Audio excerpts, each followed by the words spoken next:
Get some. Get some. Rockin' them Ducos.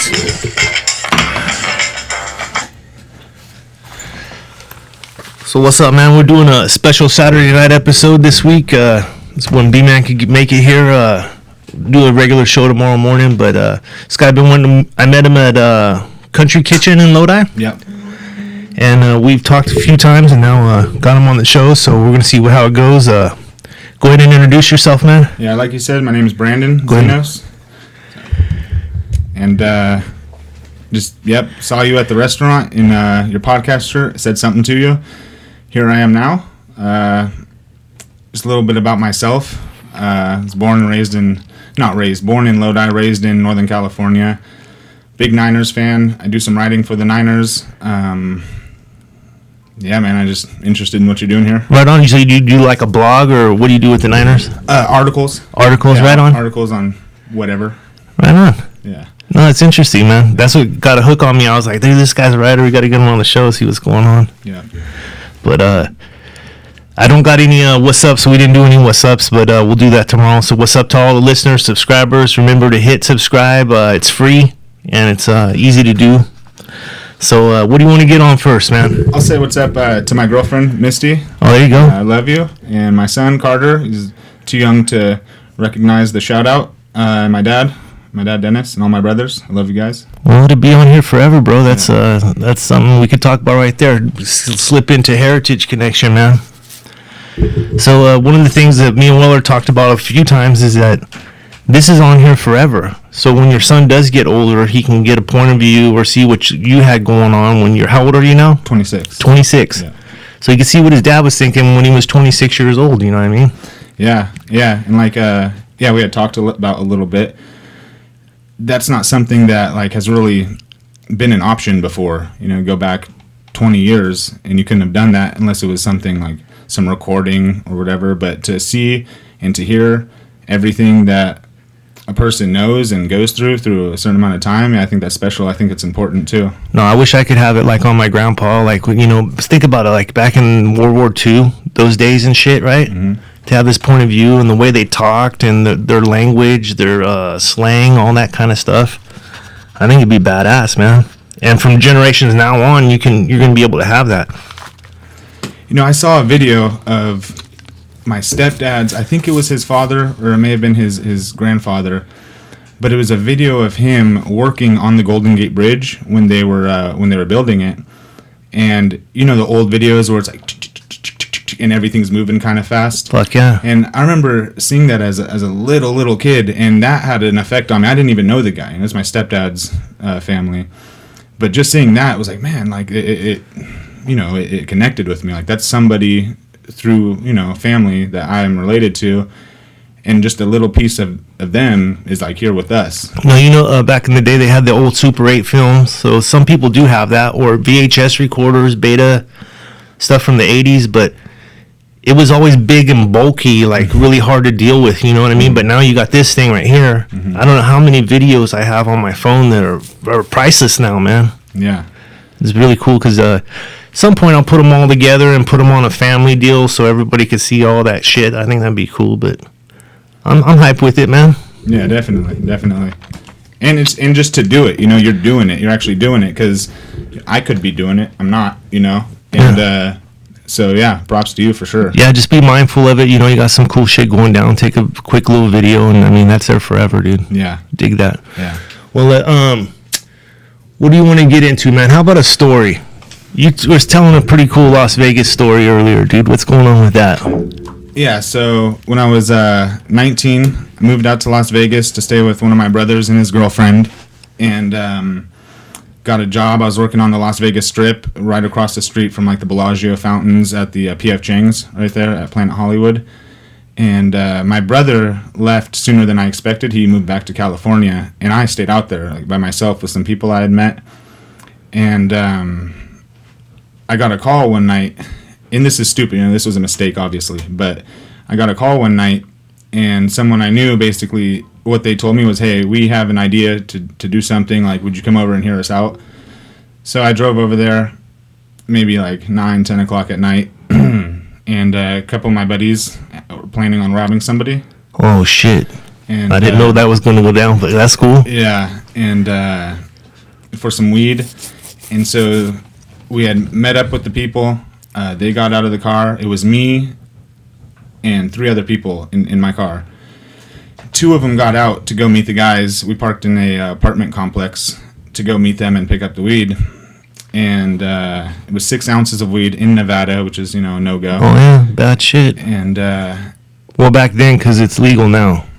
Yeah, this was... I think first offense was 10 years back then for any amount of weed. This was 7 years ago, 7 or 8 years ago. So, yeah.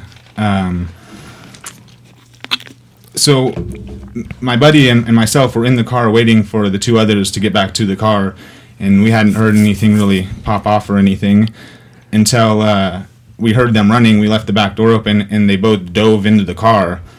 And at the last second, one of the 2 guys pulled the gun out and just shot back in the direction that they ran from, which was, obviously stupid. It was stupid. And I back out of the spot. We start pulling out of that complex. And the dude who shoot opened up the back door. The gun fell out of the car right as we're about to get on, I think, Charleston, one of the main roads in Las Vegas. And he gets out. He starts dry heaving, picks up the gun, gets back in the car. We get onto the main road. We're driving back to where we were staying. Again, he's like, "Hey, I need to throw up." I pull over into a Rayleigh's parking lot. We go behind there. He's throwing up. We get back on the road, driving towards where we're going. And then I hear, oh, the boys are behind us. Right when I look in my rearview mirror, boom, the lights turned on. Oh, shit. So, and at this point, the dude who had fired the shot was sitting behind me with the gun, not pointing it at me or anything, but telling me, don't pull over. And in that moment, I'm like, fuck, this dude's got a gun. Yeah. He's obviously desperate, already. Like I said, I made a mistake. I had no reason to be there, but he was desperate, and that's what was going through my mind. And I driving slowly, turned at him, was like, dude, we have no option. Like, we have no choice. I'm not going to lose these dudes in Las Vegas. Like, That's what they do here. And we pull over. Cop comes to the car and, hey, what are we up to tonight, fellas? One of the dudes in the back seat, the guy who hadn't shot the shot, was crying. And so they knew something was up. Wow, eventually, they search the car, find 6 ounce jars of weed. They find the gun. They find I had a Bowie knife, big old knife in the car. So now we're all pulled out of the car, all in handcuffs. Probably a duration of 6 hours. We're outside there. It was so cold. They allowed us to lean on their car as it ran for warmth. We're all freezing our asses off. And they separate us. And right when they separate us, this is towards the beginning of the whole thing. The dude who shot the shot said, "I fired the gun. These guys didn't know I had a gun with me. This was me. This was my fault, And through them deliberating, they let myself and the dude in the front seat just drive away from that scene. Let me keep my knife. I don't know what for. Why they let me keep that was a surprise to me. And yeah, man, it was fucking 19 years old too, dude. God damn. Yeah. Badass shit, man. Yeah. My dad's car too. And thought my dad's car was gonna get taken. I thought I was fucked, gonna go to jail or prison or whatever. And it was a big wake up call. Just don't do stupid shit you don't need. I know, man. I was gonna tell you, I had a stupid shit story, man. So I used to peel out all the time, roast my tires. So City of Galt cops fucking know me. They know my vehicle, right? And me and my boys were down in Lodi, and we picked up a hooker in Lodi because we were going to go party and shit. And she was like, cool. We were just talking to her like we weren't going to use her as a hooker. She just wanted to party. So she's with us, and we're in Galt, come back to Galt, kicking it around. Cop sees me, pulls over. I'm a 16-year-old kid. 4 dudes in the car and a hooker. And she's got to be, 30. Yeah. And so he gives me the up and down about having a fucking hooker in the car, and he says, look, I know where you live, I know your mom and dad, your buddies can find a ride home, I want you to take her back to Lodi, and if I ever see you with her in Galt again, you're going to go through the fucking ringers. But just like you, I was thinking to myself, fucking, oh my God, what am I doing? This is going to ruin my whole fucking life. Yeah. I'm going to have prostitution tag next to my name now all the time, Yeah. The fucking choices, man, that's what it is, choices. Yeah, I think I had heard you telling a story, or it may have been, it was your buddy who was on here last, that he was driving through. No, you at Lodi High School were driving through some field, tearing it up. Just really quick, I had a buddy who did that up in Amador County to the fairgrounds. It was like 11 o'clock at night. He got on the fairgrounds, busted a couple, laps, and on his way home, like 5 miles from that point, he got pulled over for a stupid decision, something he shouldn't have been doing. And that led to them finding a bunch of weed in his car, and he had like 10 ecstasy pills. And he did serve time in jail for that. Fuck. And all from a thing he just shouldn't have been doing, Yeah. But at a young age, we think, why not, And you're young, you're invincible, man. The whole world's ahead of you, Garcia was telling that story about when he got in a wreck and he heard somebody had died. It was a different wreck, different situation, but he heard that he had maybe killed somebody. Mm-hmm. And it just went through his head like, my life has changed forever. Those life-changing forever moments, if they don't hit you, you're going to be in that predicament again, you know what I mean? So I learned from that. I don't fucking fuck with the cops anymore, that kind of shit. But speaking of cops, man, let's fucking, let me see what we got here. We'll roll into the, close that one out for introductions. Let's roll into Epstein, man. So, it's been a big meme. It's still going on forever, dude. I don't know. I think this is the longest lasting meme ever, dude. Yeah, I think just that in itself, saying this is the longest lasting meme ever, I think it desensitizes people to it, It's not a fucking meme, These are people involved in this sort of thing, running the world. Like we said, we make stupid decisions. We're going to pay for our actions. These people don't pay for their actions. No, they don't. They don't ever have that in front of the judge moment where they're fucked.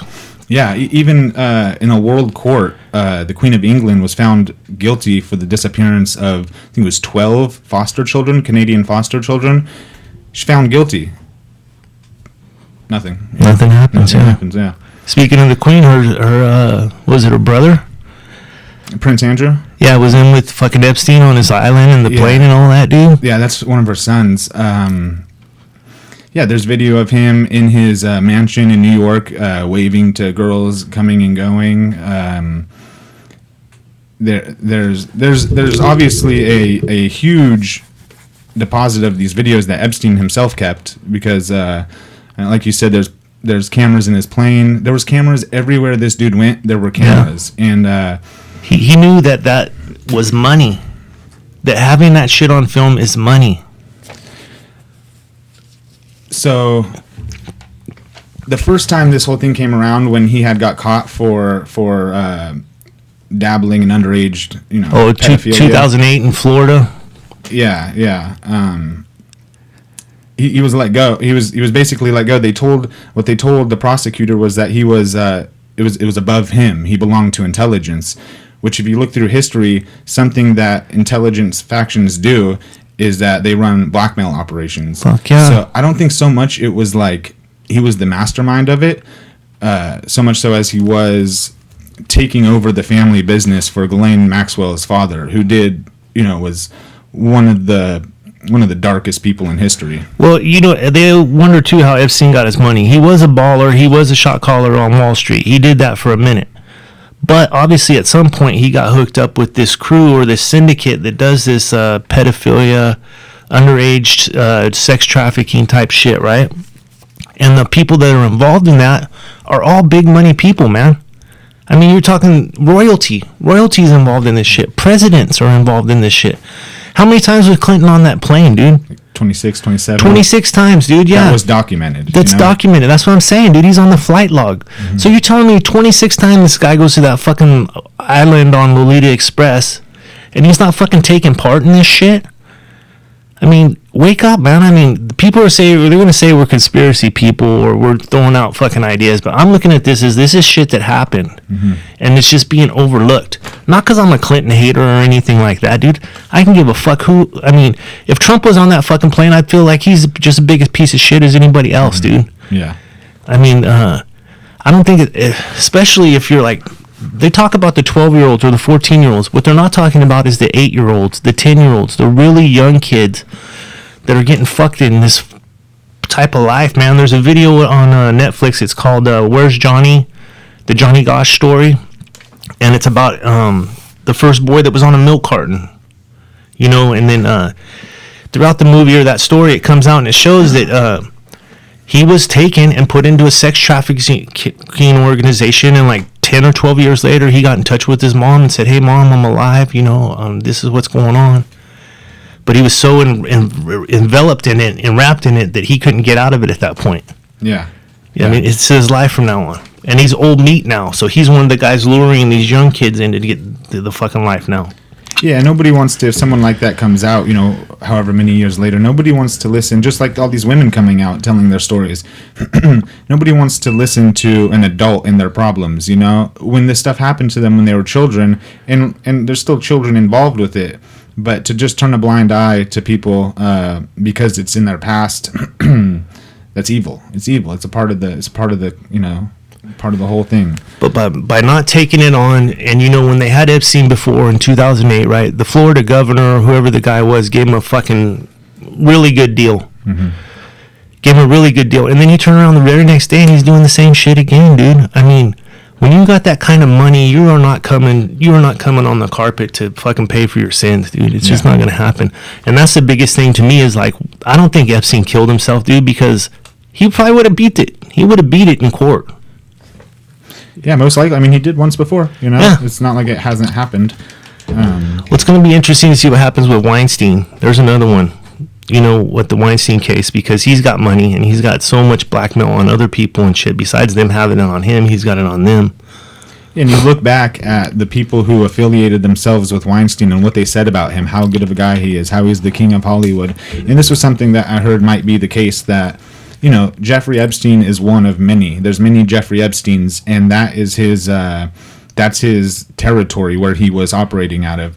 And people think that Weinstein, you know, like, his territory was Hollywood, and he was doing the same sort of things. And which goes to show you that there's a lot of these people. There's a lot of these people doing this stuff. Like again, getting back to Bill Clinton going to the island, you know, 26, 27 times.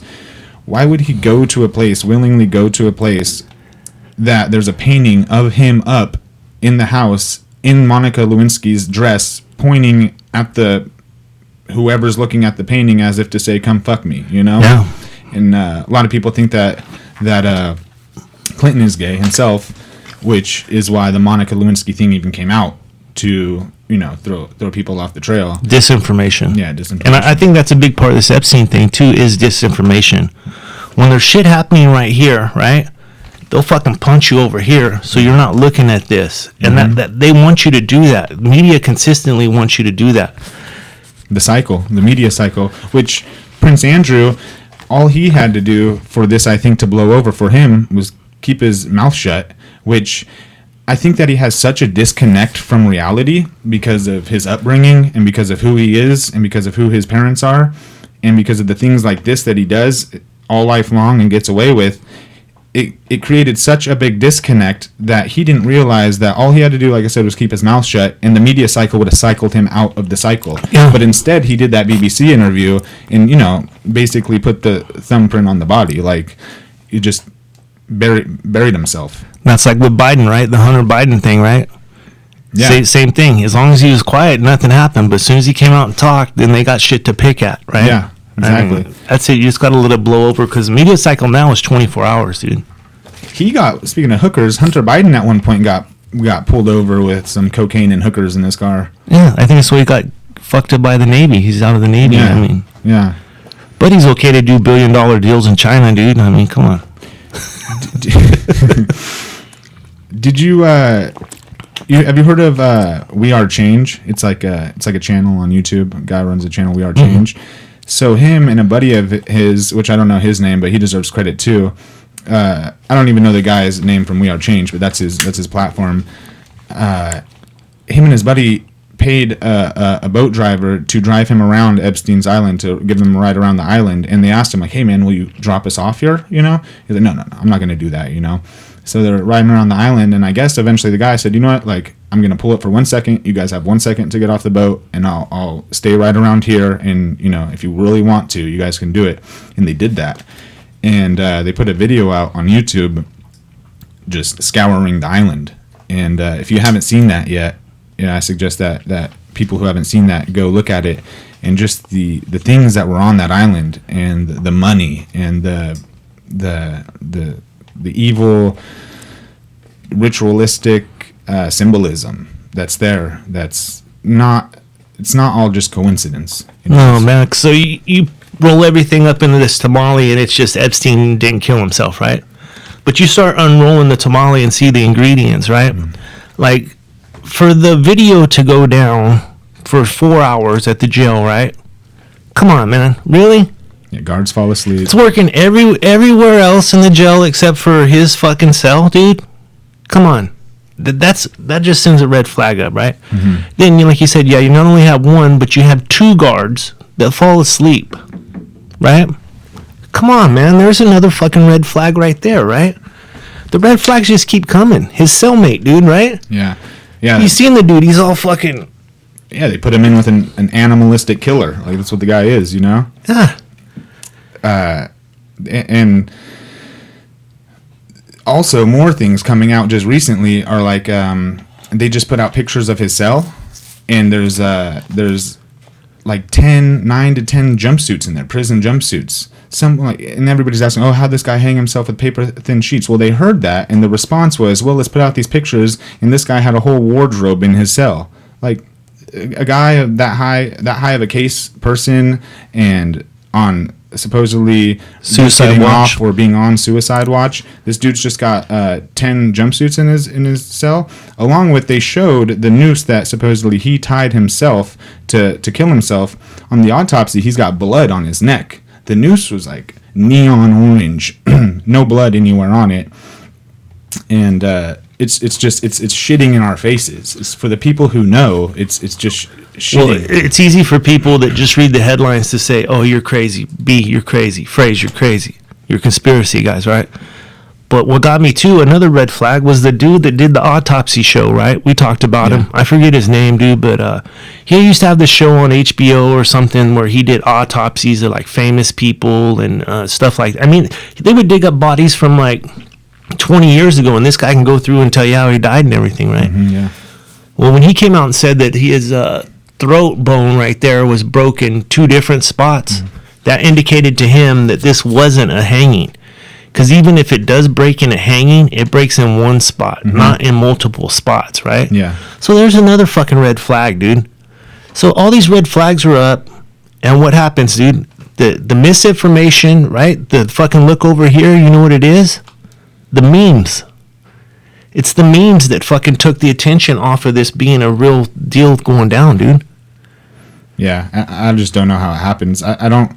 Because to me, I'm younger, and when I first heard about it, like, it was significant to me. Like, it's a significant thing, and just how so many people are conditioned to on to the next. I'll say real quick, I think this is maybe not a great example, but this is an example of how people used to listen to albums. People used to listen to albums so that they can listen from track 1, track 2, track 3, track 4, track 5. People don't do that anymore. That's not how music is made anymore. That's not how anything is anymore. The attention span is being it's the loss of attention span is being promoted by the elites, and what's that for? It's for things like this. It's so that when something like this happens, which always happens, things like this continuously happen. I mean, at least throughout my life.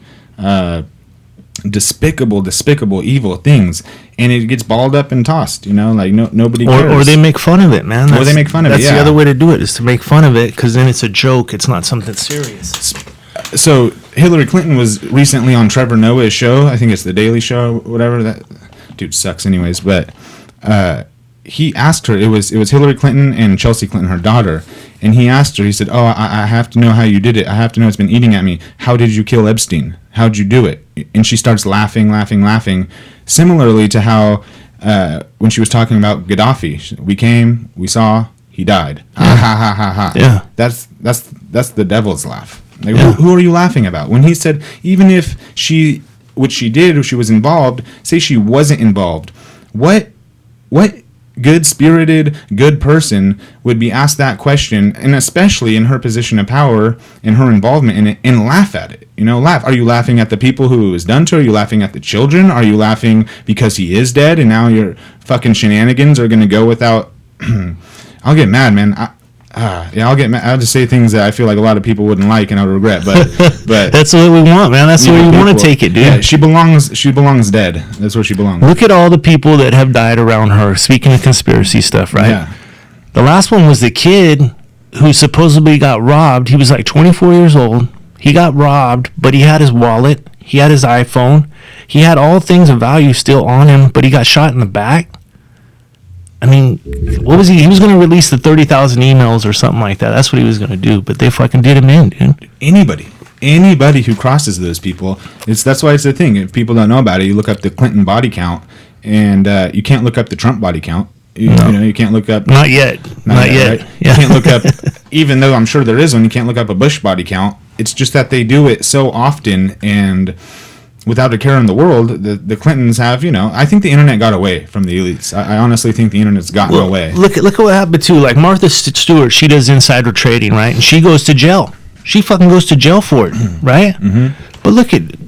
Hillary bought some fucking Whitewater shares, right, in the whole Whitewater scandal, where she turned $1,000 into $100,000. Tell me that's not a payoff, man. Tell me that's not fucking insider trading and shit, because that's what it is. Mm-hmm. That's what it is on the surface. Yeah. But no, she's looked at as a genius instead of a criminal.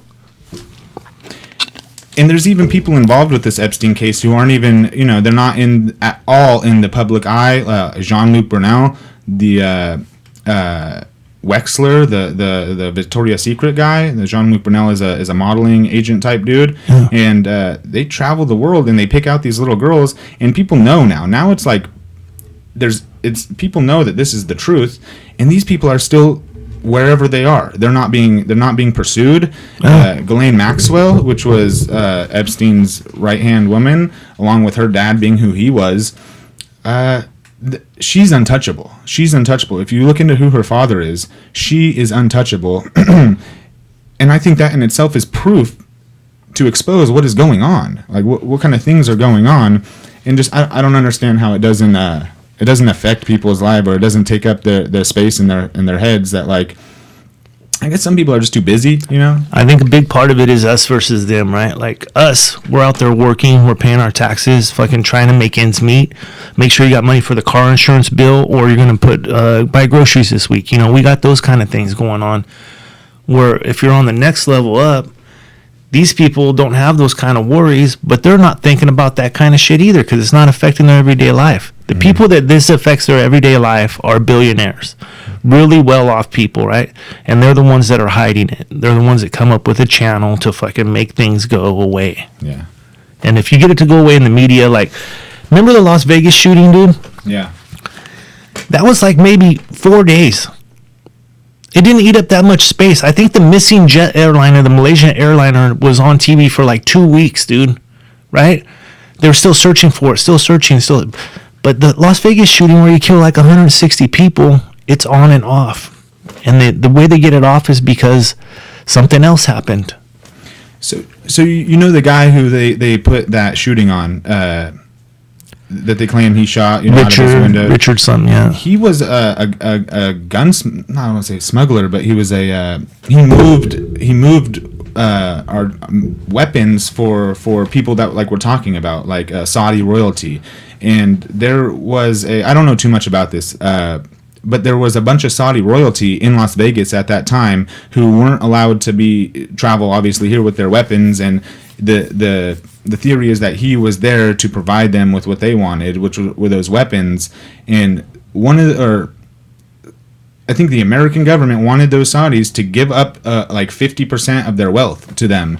And again, I don't know a lot about this, but everything is not everything, but most things, especially on the news, are a lot deeper than they appear. These big things, because big things happen and it's not reported on. Like, you believe if you see it, they want you to. Well, with Epstein again, man, the fucking plane is a big deal, man. It really is. His plane, he's got to have so many videos, so many pictures of shit that people don't want you to see. And if you're royalty or if you're a president, you fucking gotta know that this guy's got that shit in the plane. So why are you doing this crazy shit anyways? Because they're above it.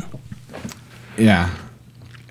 And that's how you get to that position. You know, there's a certain point, there's a certain threshold that you reach when somebody comes to you and they're like, hey, you know, now you have to do this. Otherwise, this, you know? And that could be one of many things. Sacrificing somebody of yours, something like that. Having, you know, unspeakable acts on children, you know? And that's the big one, man. When they start breaking out these 8-year-olds, these 10-year-olds, that kind of shit, that's when it's really going to hit, man. Because in some places around the world, you can get married at 12. Mm-hmm. You can be arranged marriage at the age of 12 years old, dude. It's not an American deal, you know, but across the world, there's places that have that kind of shit. But you start throwing in your 8 or your 10-year-olds, it hits home, dude. I don't care what financially where you're at. You talk about an 8-year-old being molested or raped or something like that, dude. That hits home. If it doesn't, there's something wrong with you, right? Yeah, maybe you're on the other side of that. Yeah, I'm fucking. Well, let's close out Epstein. I think we'll both agree that I think he was murdered. I don't think he was fucking. Or he's still alive. Yeah, you know? That's a possibility. So how about we go into this talking about distractions, man? This impeachment distraction that's going on right now, dude. Yeah, it's timely, isn't it? Right after this whole Epstein thing, this is what's on everybody's mind. You know, the biggest one for me was when Nancy came out and said, "We've been trying to do this for 2.5 years, right?" But the phone call was like in May.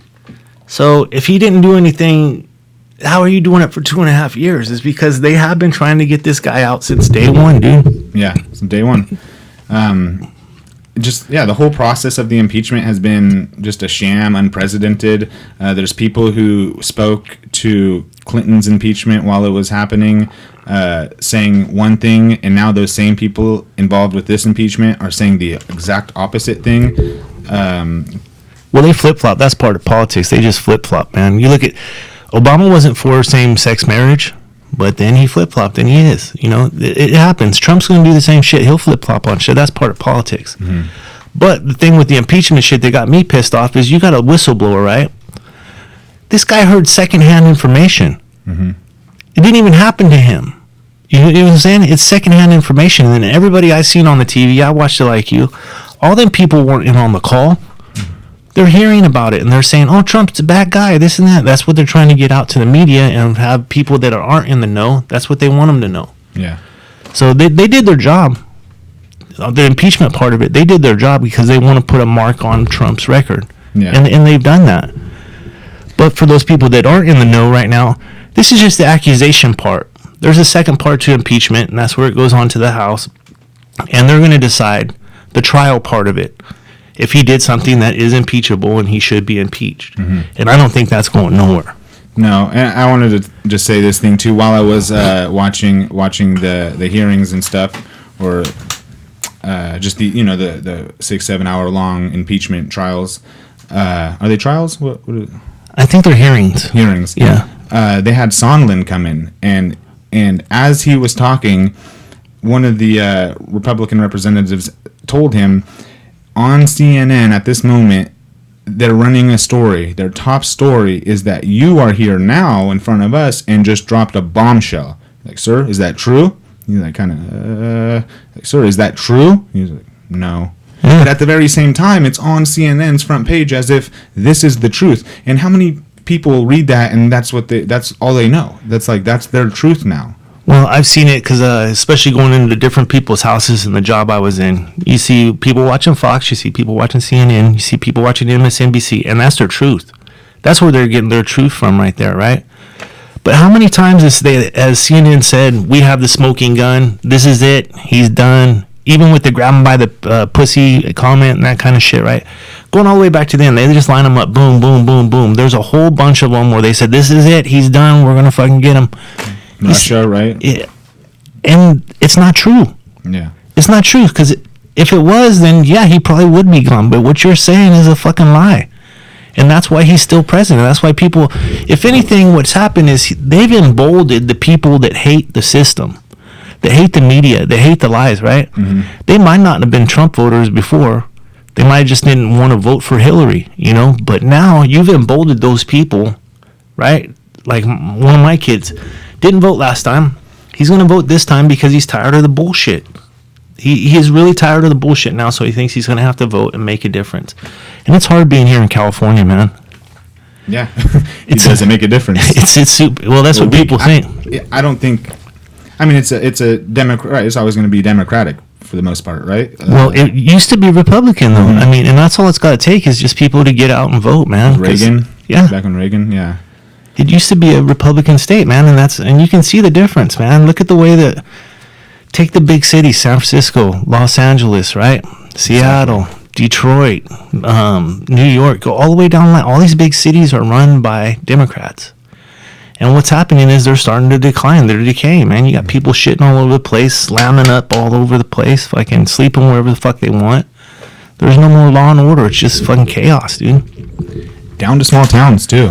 Like, even, yeah, what you're saying is true. I feel like it all starts in the big cities and sort of bleeds out into the rural areas and stuff. But I just remember, you know, maybe 10 years ago, you go through a city like Sacramento or Stockton and you see homeless people, but you come back to Lodi and not so much. No. And now there's a significant amount of homeless people in Lodi and almost everywhere you go, just everywhere you go. Yeah. And not that in itself, like those homeless people are what's wrong, but yeah, these cities ran on Democratic policies and it's not working. So they give you too much free. There's too much free, too much handout shit, right? So me and my brother-in-law Tito were looking at it. If you're a homeless person in San Francisco, they'll give you $532 cash every month for being homeless in San Francisco. So you got $500, basically like $20 a day, give or take a couple bucks. $20 a day to fucking get what you need to get. Your heroin, your fucking slam, whatever you're getting. Then there's places you can go eat for free, right? The climate here is really not that bad, especially in San Francisco. I don't think it ever gets fucking 30 degrees in San Francisco, dude. You know what I mean? I don't ever think it gets 100 degrees there either. Yeah, it doesn't, I don't think. So the climate is part of it, but fucking, I don't know how we got off on that kind of shit, dude. We went from impeachment into... Well, it's just it's the dribble down of the bullshit that causes, you know, we could have you know, started talking about homelessness, but we could have talked a million different directions that the people at the top that are supposed to be directing us towards light, you know, they simply aren't, you know. No. And whether you think they are or not, you know, well, let's just look back and look now and see what's coming ahead of us, and it's pretty shitty. You know, for the most part, just the infrastructure of things. And I think there's like 350 million people in America, and only like 120 million voted. I didn't vote. It doesn't surprise me. So there's like 30% of people that vote. So if we just got half of people to vote, I think we'd get a lot better turnout. We'd get a lot better people, man. I think so. I think you're right. Yeah. And that's another thing, you know, I consider myself an independent, but I don't see anybody at all that's trying to get me to sway towards voting Democrat in this next election. I don't see, there's not one person that's like, oh, well, I kind of like that guy. I like what he's saying, you know. It's just not happening. There's even, and like you said, you know, people flip-flop in politics, but in this moment, in this impeachment moment, how many people from the Democratic side have become Republican? And I don't think any Republicans in this moment have turned to the Democratic side. It's because they're fighting a losing battle. And when you start seeing people defecting to the other side, that's just more... Well, you had two Democrats defect on the vote. They went Republican with it. They said, no, there's not enough here. But you had no Republicans say, oh, yeah, we're going to fuck him. We're going to the other side. Even Tulsi Gabbard voted as president. She just voted president, not even one way or the other. And the one independent did vote for impeachment. Mm-hmm. He did. But my big thing was I wanted to see the whistleblower, this guy that started all of it, right? How come we never saw him? They had these underground hearings in a fucking basement for like 2 weeks before they finally let the Republicans go in. Yeah. But they're coaching this guy up the whole time. And then Sondland and these other guys come along and they're like, oh, well, we don't really need this whistleblower anymore because these guys got better stories, you know? Yeah. That's where they went with it, but we'll fucking close out impeachment, dude. How about World War III? Keeping it on politics, dude. Like Iran and stuff. Yeah, so our fucking embassy was fucked up again for the second time by Iran. The first time they had 56 hostages, right? And that's when we started the embargoes and all that kind of shit against them, right? Yeah. And then you had Obama fucking free up all that shit. Because if you think about it, all that money, that $1.4 billion that they gave Iran, it was their money. Mm-hmm. It was their money. But Obama drops it in pallets of cash and shit, which is unheard of. You don't ever fucking hear that shit, right? And then basically these people got money now to go do whatever the fuck they need to do, buy missiles, which they launched at U.S. facilities, right? Mm-hmm. Yeah. Yeah, in Iran, they launched they launched an attack on a base, an air base that at least housed U.S. soldiers. If not, it was a U.S. air base. We just had enough technology to get our people out when the missiles were coming. Yeah. Because no U.S. casualties. Yeah. But I don't think you got this guy that's fucking killing people for 40 years. He's got his throat on anybody that's fucking for the West or for America. He's got his people chanting, death to America, death to America, death to America, right? This isn't a fucking good guy. This is a guy that Obama deemed terrorist. Yeah, Obama himself, yeah. So, I mean, and that's what you can do is go back and see the history on these guys and see he's a fucking bad guy, right? So you got a president that's in the spot now, and Trump didn't pull the trigger. Trump said, let's do it. Yeah. Somebody else pulled the trigger and made it happen, but they gave him the intel and said, hey, man, should we do this? Fuck yeah, you should do it. Boom, he's gone. Deal with it. And I just, in almost any other time, like if Obama, I don't like to try to do this, but if Obama were to have done that, I don't see the backlash. There wasn't, because Obama took out a guy that was down in Argentina, terrorist defector kind of guy. A U.S. citizen, right? His son was a U.S. citizen. His son was 16 years old. They talked about he's on the wrestling team, he's all-American, this and that, but they fucking sent a missile down the middle of the street and fucking blew up his hotel room and shit. Obama did this. Yeah. And it was in the news cycle for like maybe a day. Mm-hmm. And it just rolled over like, oh, well, we killed this guy. He needed to be killed, yada, yada. And there's no story about it. Hands washed. But now Trump does it, and you got it on the fucking, it's going to start World War III because Trump did it, dude. Yeah. And really quick, just to, I know we kind of got past the impeachment, but those things, like the thing like Obama doing what he did, sending the missile down the street, boom, that's impeachable. That's impeachable. And Trump has done things like that. He's done things that you can be impeached for. The reason why they're not pursuing those avenues is because people like Nancy Pelosi they were involved in the same thing in like the Obama years, and if they were to pursue that against Trump, then they would be investigated into. Exactly. And so they're just trying to pick and choose, like, what kind of bullshit have we not got into that we could put on him. It's just sick. Well, that's why she was holding on to the articles too, is because now they're going to have to face this. Now the Republicans are going to be able to call witnesses and call people in and hold them accountable for things they said and the things that they did, right? Well, they didn't have that in the first part of the impeachment. Now in the second part, all the shit's going to come out. All this shit's going to come out, man, and it's going to fucking open up a bunch of eyes that have been shut because people, like, the younger crowd, like, you're my son's age, man, so they read the headlines and they don't really research what's going on below the headline, right? Well, now you're going to hear what's going on below the headlines.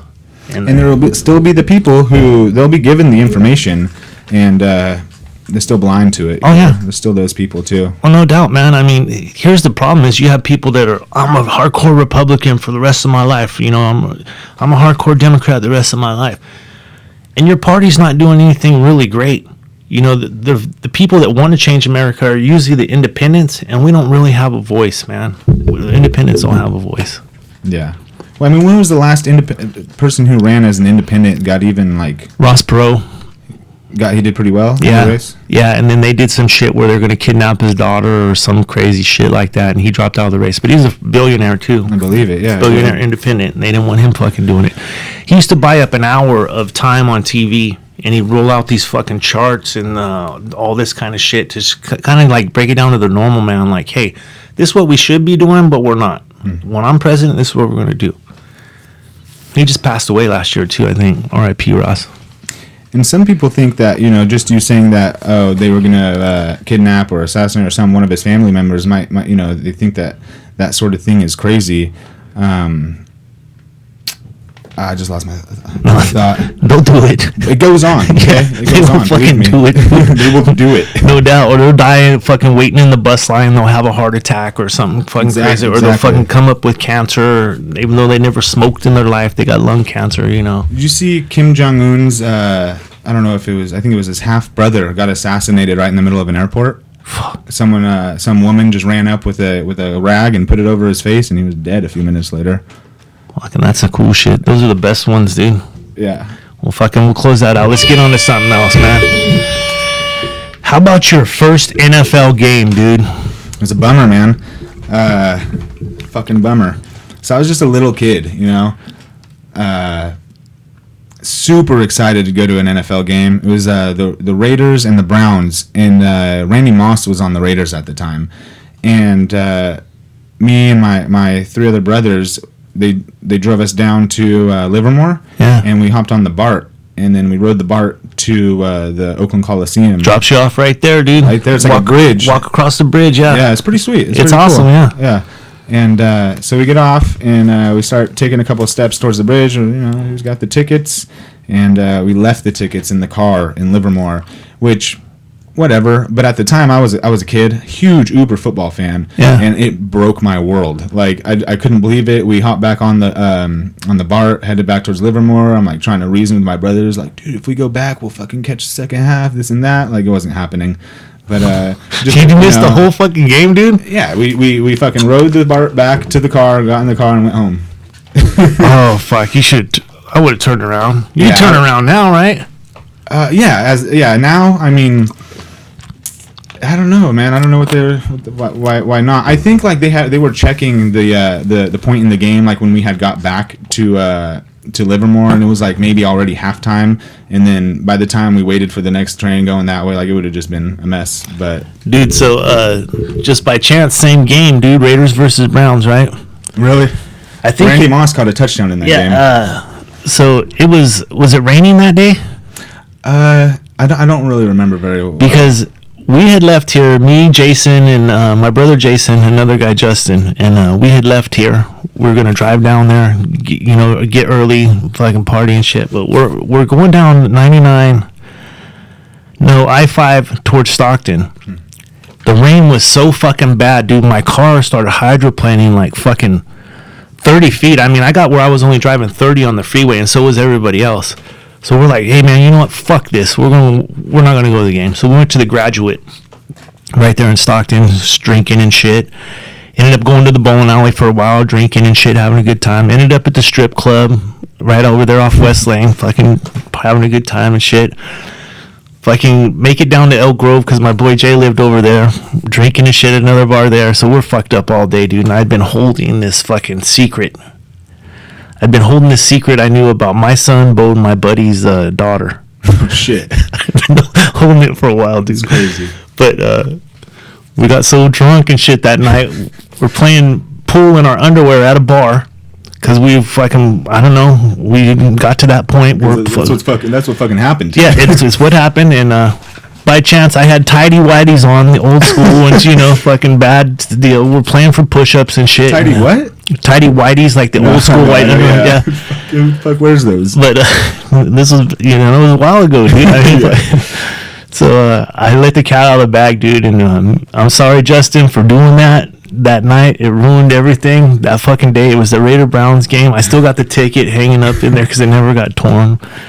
But actually, his daughter and my son had sex and shit. But I had known about it. He didn't, and I told him, and it crushed our relationship for about 2 weeks or so. Dude, he didn't talk to me. Oh, that's not too bad. 2 weeks. No, we were boys, dude, and I kept telling him, like, your daughter boned my son, dude. Like, what? I mean, it's her fault. Yeah. But my best friend, his daughter's 3 months older than my son, and They're babies right now, but it's probably I wouldn't be too mad. Yeah, it's probably going to happen. Is what you're saying. Probably. We'll see. I don't know. Well, okay. So first NFL game. My first one was down in L.A. at it was the Raiders versus Dolphins. Loved it. Coliseum, shittiest fucking stadium to watch a game at. Yeah. But at the time, I was a Cowboys fan. I was a little kid, but I was a Cowboys fan. Went to a Raider game. So the next time I go to a game, I'm 21. It's here in Oakland. Fucking that whole fucking deal. Waking up at like 4 in the morning to get there at 6 when they open the gates and shit. And then you party until fucking 1 o'clock in the parking lot, right? I mean, that whole atmosphere, the people, the Raider fans. My very first game, I went as a Cowboys fan, but I came back as a Raiders fan. And none of my friends fucking believe me. Like, that's it. I'm not a Cowboys fan anymore. I'm flipping. And so I went and got a tattoo. Been a Raiders fan since 94 and 95 because I was 21. And it changed my life. Changed who I am now. I'm a fucking Raider freak. You know what I mean? And I think some people will be like, oh, you're not a true Raiders fan because you switched. There's an age that you become sensible. Yeah. You know, like at the age of 10, I liked a lot of stuff that I don't like now. You know, it's because I wasn't necessarily sensible then. Yeah. So I just wanted to say that too. That I don't think that just because people change teams that it doesn't make them a real fan. Well, what it did for me, man. Well, the Cowboys were good first of all, they were good. They won a Super Bowl. You know what I mean? Raiders sucked. So I went from having the best team to one of the worst teams. But everything on the radio around here is either Raiders or Niners, right? All the local games we get are either Raiders or Niners, you know what I mean? So it just fed into me, and then all my friends are Raider fans, you know, so I was the outcast there, but I just fucking decided to join the dark side, dude, and I did, and I've been fucking happy with being a Raider fan, but it sucks, like, they're perennially a bad team, or mediocre, and the one chance we did have with Gruden back in the day, made it to the Super Bowl, and Gruden beats us. Yeah, that I remember that game pretty well. That Buccaneers defense was insane. Well, that, and you have your offensive line, Barrett Robbins. He fucking goes AWOL and doesn't show up for the fucking Super Really? Bowl. Yeah. Well, I don't know nothing about that. AFC Pro Bowl center for the Raiders. I mean, you start with the center on your line, right? Yeah. Barrett Robbins didn't fucking play in the Super Bowl, dude. Is there a story behind that? Like, there is, dude. I'll check it out. Yeah, check it out. But I mean, you're losing not only a good player, but a fucking captain of your fucking offensive line before the biggest game of your life, dude. I wonder if it had to do with like sports betting in any way. I don't know anything about the thing, but like just off the top of my head, like people have definitely been influenced to change the outcome of games, or you know. Dude, he was down in fucking Baja or TJ or something. They got him partying and shit, and he fucking missed Super Bowl, dude. Wow, man. Some crazy shit. I've never heard that. That is wild. Check out that Barrett Robbins story. Well, looks like we got time for at least one more story, man. What do you want to go off over there? What do we got? We got your Las Vegas, did impeachment. How about pot and Major League Baseball? Yeah, so you told me that they stopped testing for weed. Yeah, so and you know it all falls in line. Like I was saying, it falls in line. But Major League Baseball is no longer testing for marijuana, so it's basically legal to smoke weed and play baseball now.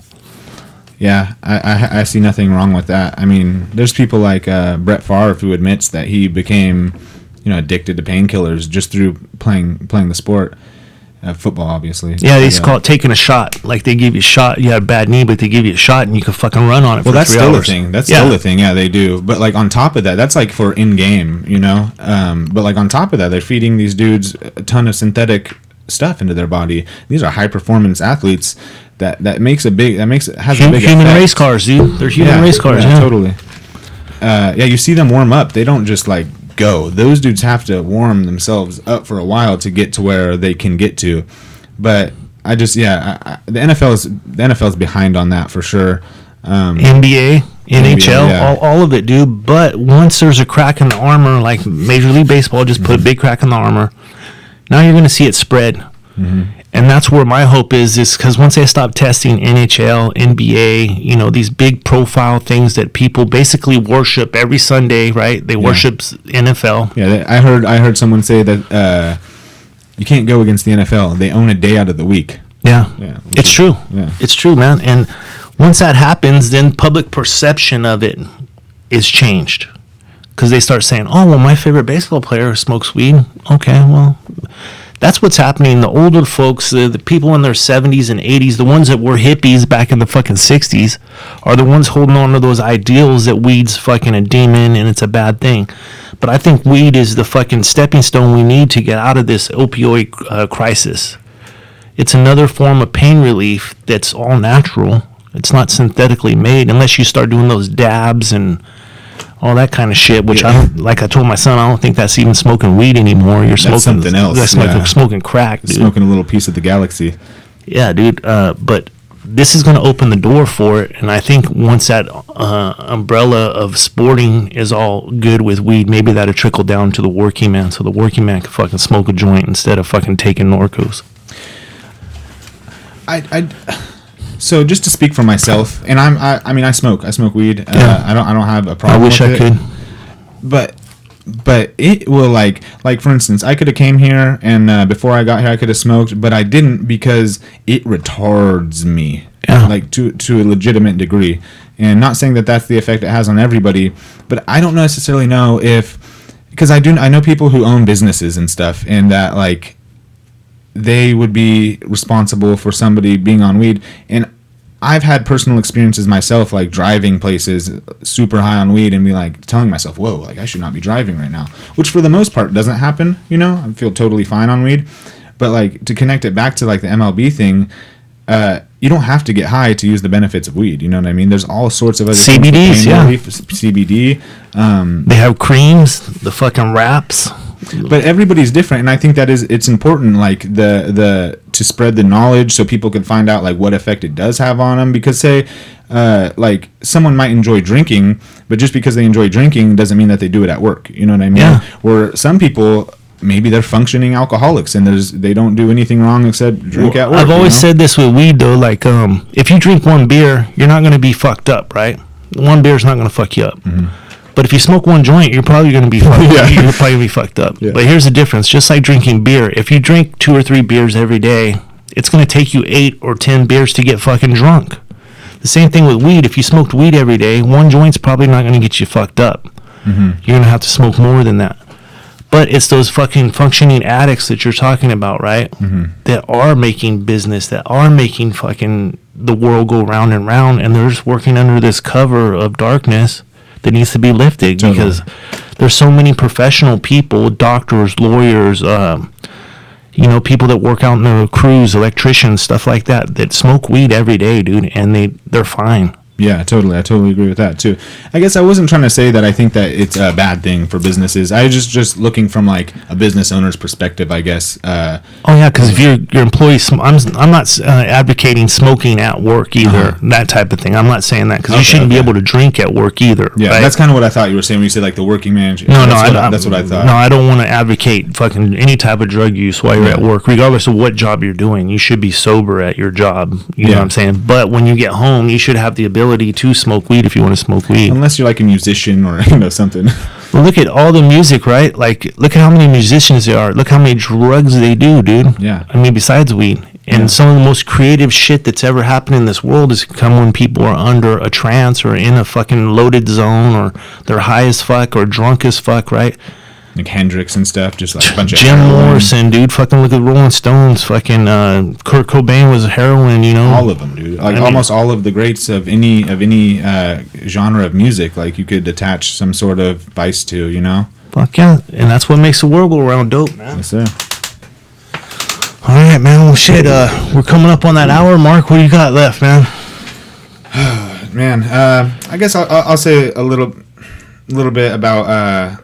I know I probably didn't do too good of a job introducing myself, but just like a little bit more about me and like my family. Like you said, you met me at my dad's restaurant, Dennis's Country Kitchen. Good place to eat. He's had that there longer than I've been alive. I don't know, maybe 28 years he's been there.